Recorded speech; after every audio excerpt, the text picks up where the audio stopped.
بسم الله الرحمن الرحيم. السلام عليكم عمي مالك. وعليكم السلام ورحمة الله تعالى وبركاته. عمي مالك، لو كان تقدر تذكرنا الأمراض اللي كنت تعاني منها؟ كنت نعاني من حساسية هي تتنفس، الطبلوكة خلاص يشغل أو مسكوم، واحد كيكون مسكوم هكا والطبلوكة بيشتع هكا ديما يعني.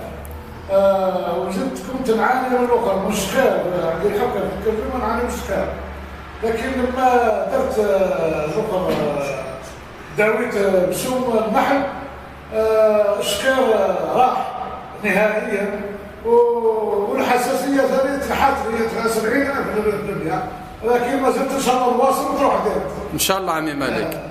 الحمد لله على النتيجه هذه عمي مالك. عمي مالك، لو كان تقدر توجه نصيحه للمرضى اللي يعانيوا من المرض كيما انت؟ نوجه لاخواننا المرضى اللي يعانيوا كيما هنايا يتوجهوا يداويوا بالسوم النحل، فيه فائده كثيره لجميع الامراض مش غير لهذا. والسلام عليكم ورحمه الله تعالى وبركاته.